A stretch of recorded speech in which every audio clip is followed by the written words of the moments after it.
What if I told you that some of the most brilliant business minds in American history were deliberately erased?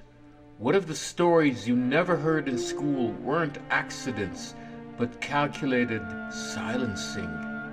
Welcome back to Arc of Ages, the community where we don't just learn history, we uncover it. I'm Max Winkler, and you're not just watching a video, you're joining thousands of truth seekers who refuse to let these stories stay buried. Before we dive deep into these hidden stories, you need to do something. Hit that subscribe button and ring the notification bell. Why? Because every subscriber is another voice refusing to let this history stay silent. We're building something bigger than a channel. We're building a movement. Today, we're exposing 10 black entrepreneurs whose innovations changed the world, but whose stories were systematically suppressed. Some faced economic warfare, others faced literal warfare. All of them faced a system designed to erase their legacy. But here's the thing, they couldn't silence the truth forever. Not when we have a community like ours dedicated to bringing these stories to light. Let's set the stage. We're talking about entrepreneurs who didn't just face the normal challenges of building a business.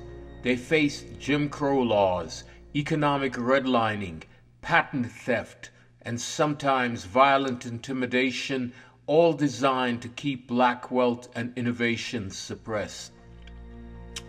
But our community has been doing the work. In the comments of our last video about hidden black inventors, you started sharing stories your grandparents told you. You started connecting dots that mainstream history missed. That's the power of what we're building here.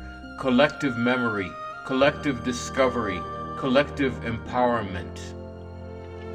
Let's start with someone who was literally called the richest black girl in America and then systematically had her story buried.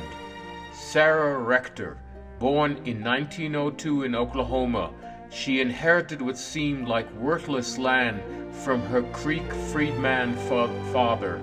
But when oil was discovered on the land, 12-year-old Sarah became worth over $1 million, equivalent to about $30 million today. Here's where it gets sinister. The Oklahoma legislature actually tried to declare Sarah white so they could justify her wealth.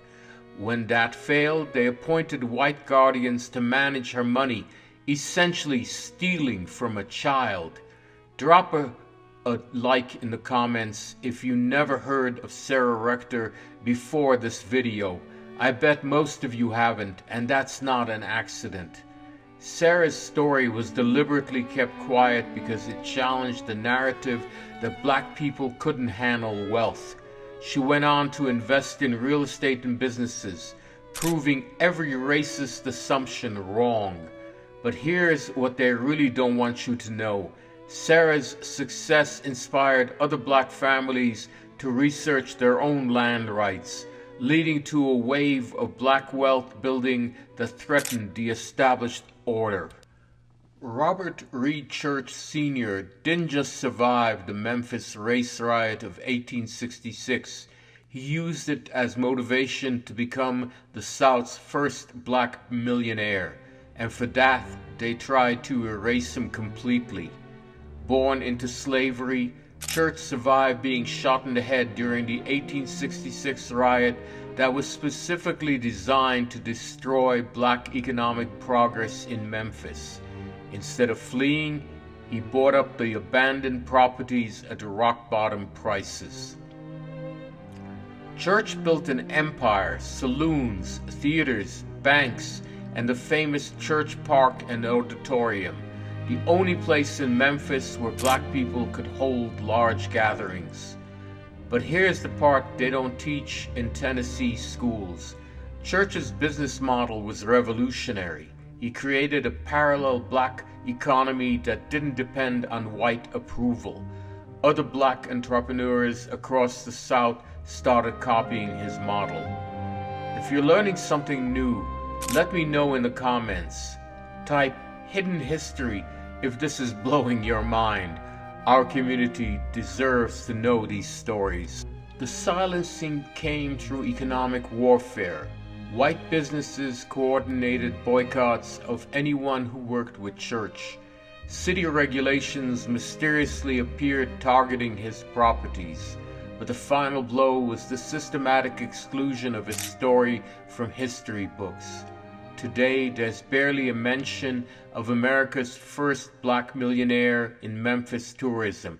That's not oversight, that's erasure. Maggie Lena Walker didn't just become America's first female bank president. She created a financial system that threatened the entire structure of economic oppression, and for that, she had to be stopped. In 1903, Walker founded St. Luke Penny Savings Bank in Richmond, Virginia. But this wasn't just any bank. It was specifically designed to build black wealth and independence. Walker's bank offered loans to black families for homes and businesses when white banks wouldn't even let them through the front door. She created an insurance company, a newspaper, and a department store. An entire ecosystem of black economic independence. Here's what made her dangerous. Walker didn't just talk about economic empowerment, she built the infrastructure for it. Her bank motto was, "Turn your nickels into dollars," teaching financial literacy that the broader system wanted to keep hidden from black communities. The silencing was brutal and systematic. City inspectors constantly harassed her businesses. Competitors spread rumors. When she became too successful, white banks coordinated to limit her access to capital markets. But the real silencing happened in the history books. Walker's revolutionary banking model, community-focused, education-centered, wealth-building, was deliberately left out of business school curricula. Why? Because it worked too well. This is why our community matters. Drop a comment if you think Maggie Walker's banking model could transform today's communities. Let's get this conversation going. This story will shake you to your core. Anthony Johnson arrived in Virginia in 1621 as an indentured servant. By 1654, he owned 250 acres and had servants of his own, both black and white. But his success story had to be erased because it exposed the lie that slavery was about race instead of economics. Johnson's farm was so successful that he accumulated more wealth than many white colonists. When a fire destroyed his plantation, his community, both black and white neighbors, petitioned the court for tax relief, calling him a hard-working and known honest man. But here's the part that had to be silenced. Johnson's success came before the legal codification of race-based slavery. His story proves that the economic system of oppression wasn't natural or inevitable, it was deliberately constructed. Johnson even won a court case establishing that one of his servants was bound for life, essentially owning another person in a system that hadn't yet been racialized. This complicates narrative in ways that make people uncomfortable. This is heavy, I know, but this is why we uncover these stories together. Comment complexity if you understand that real history is more complicated than what we were taught. The silencing of Anthony Johnson's story was deliberate. By the 1700s, as race-based slavery became more entrenched, stories like his became inconvenient. They showed that black economic success was possible, and therefore that its absence was artificially created. Today, most Americans have never heard of Anthony Johnson. That's not because his story isn't important. It's because his story is too important. William Bill Pickett invented bulldogging, the rodeo sport of wrestling steers to the ground. He became an international star, performing for royalty across the world. So why don't you know his name? Because his success threatened the mythology of the American cowboy. Pickett wasn't just successful, he was revolutionary. His technique was so unique that he literally created a new sport. The 101 Ranch Wild West show, where he was the star attraction, toured globally from 1905 to 1931. But here's what Hollywood doesn't want you to know. About 25% of all cowboys in the American West were black. Pickett's success highlighted this inconvenient truth about American frontier mythology. The silencing was cultural and systematic. As Western movies became more popular, black cowboys like Pickett were written out of the narrative. The lone wolf white cowboy became the only acceptable version of the American frontier story. Pickett died in 1932 from injuries sustained when a horse kicked him. By then, his contributions are already being erased from rodeo history. Today, he's in the Hall of Fame, but most people still don't know that a black man invented one of rodeo's signature events. How many of you thought all cowboys were white before this video? No judgment. That's exactly what the system wanted you to think. Drop a comment to show you're learning something new. Hold up, we're halfway through, and I need to say something. Look at what we're doing here. Look at these stories we've uncovered together. Every comment, every share, every subscription is an act of resistance against historical erasure. Our community has grown to thousands of subscribers because people like you refuse to accept the sanitized version of history they fed us in school. You're not just watching, you're participating in the resurrection of suppressed stories. If you haven't subscribed yet, this is your moment. Hit that button. Not for me, but for every entrepreneur we're about to reveal. Make sure their stories reach even more people. And if you're already part of our family, share this video. Share it with someone who needs to hear these stories. Share it with someone who thinks black entrepreneurship is a recent phenomena. Share it because silence is complicity.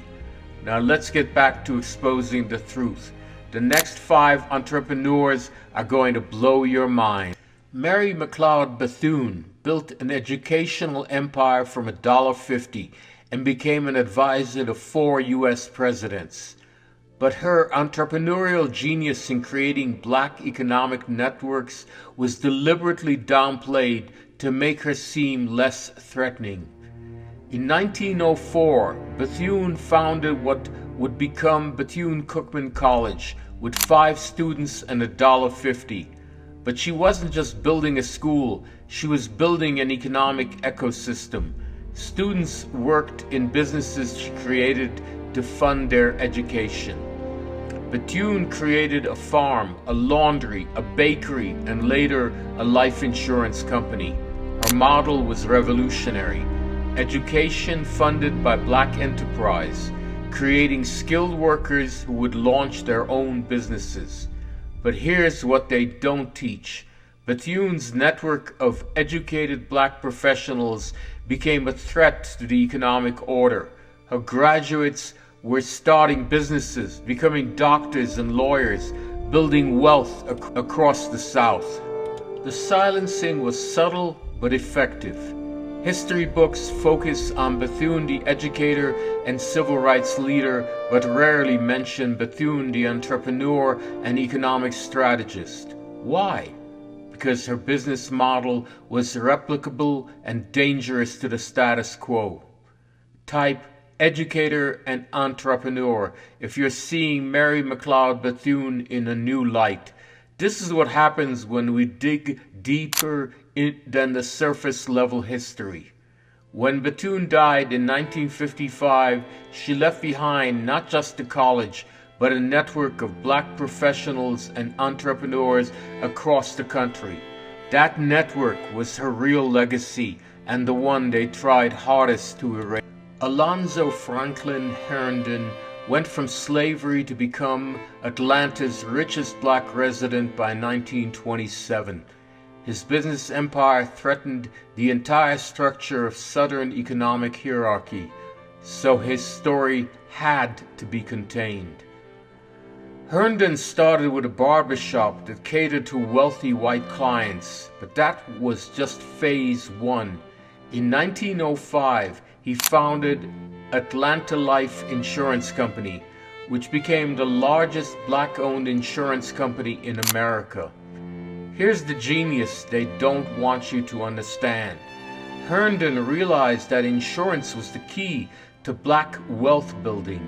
While banks wouldn't lend to black families, insurance could provide the capital for home ownership and black investment.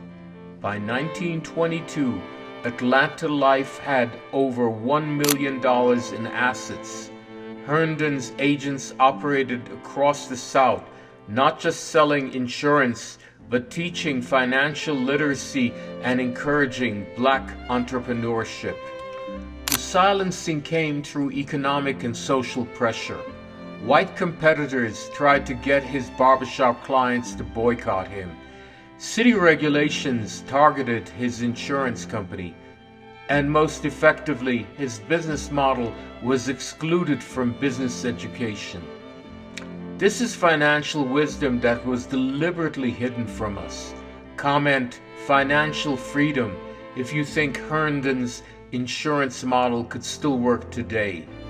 When Herndon died in 1927, Atlanta Life had become a financial lifeline for hundreds of thousands of black families, but his strategic approach to building black wealth